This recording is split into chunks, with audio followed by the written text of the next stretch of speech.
Hello, and in this particular presentation in the instructional series of videos called Can You Act at It, we're actually going to talk about applying for rule waivers. So what are rule waivers? When is it appropriate to apply for rule waivers?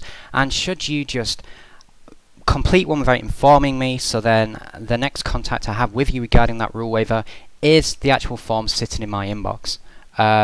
I can give you the short answer to that now, and it's no. Alright, so your rule waiver. So a rule waiver is a specific e-form that you complete. You can access them from my student account that constitutes a request to be considered for one of four things. So that's enrolling in a unit where you've not met the prerequisites or the requirements for that unit. So when I was talking to you about the course overall, I referred to how a lot of our units actually have preceding units as prerequisites. So one way that if you've unsuccessfully completed a unit, we can mitigate that as part of a negotiated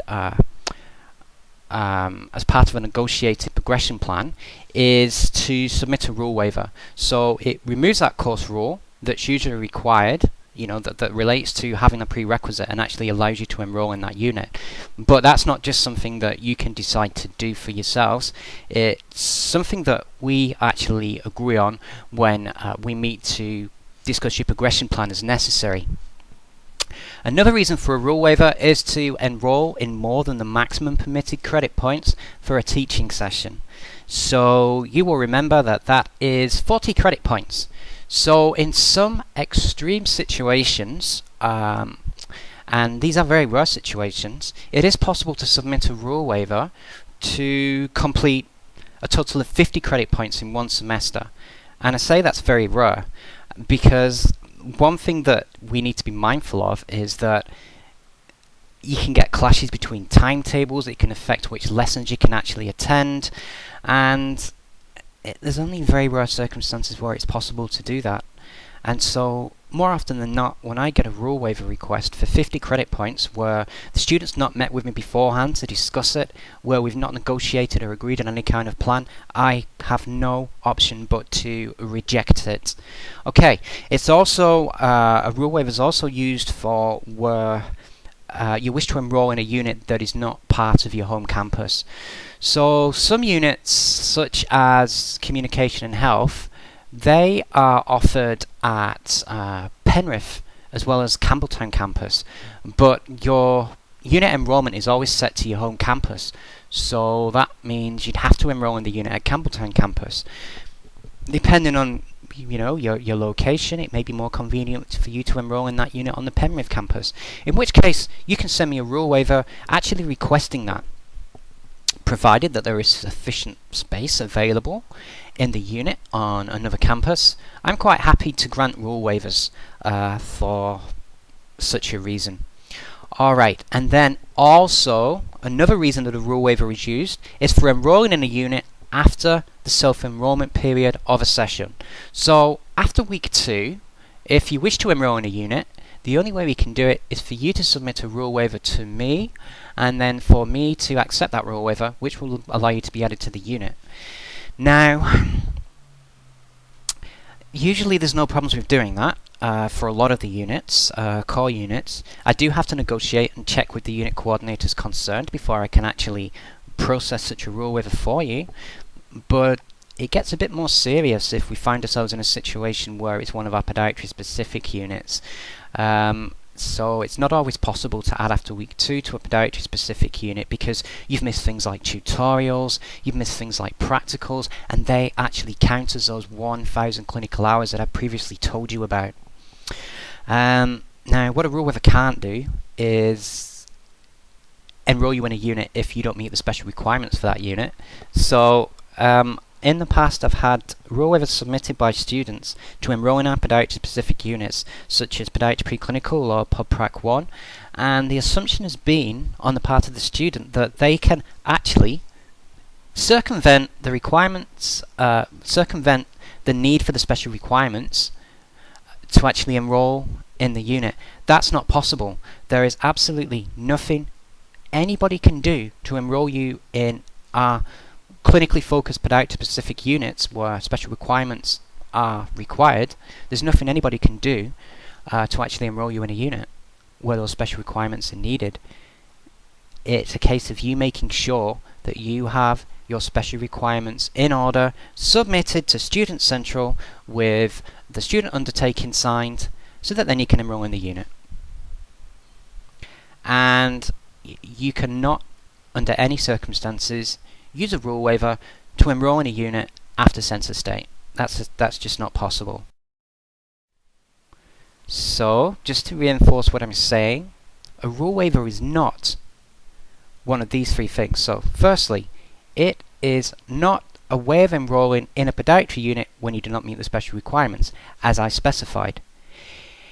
It is not a way of allowing you to plan your own course of progression. So, like I've said, every year I will get rule waivers from students who have, unbeknownst to me, decided how they wish to progress through the podiatry program, and they just want me to accept a series of rule waivers from them, and that's without negotiating a progression plan with me as the academic course advisor. So they get rejected, of course.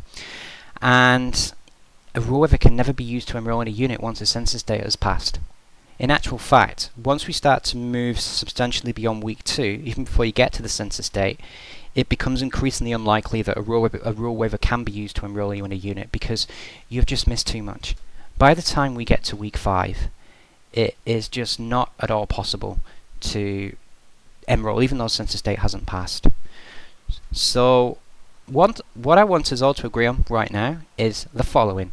Rule waivers are considered and agreed upon careful negotiation with your director of the academic program or ACA. So we have a meeting. We discuss the options available in relation to your program, and a rule waiver might be one part of the solution. It's something that we all agree on. So how to actually apply for a rule waiver? Okay, rule waivers are the reforms available on your My Student account. So effectively there are 5 steps to it.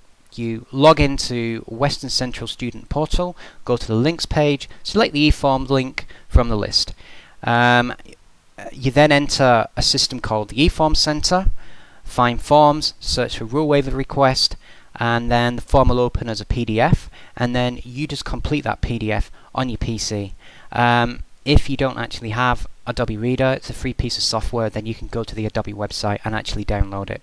Once you've completed the form, you submit it online, needs to be before the census date, and you'll get a record of the request emailed for your records.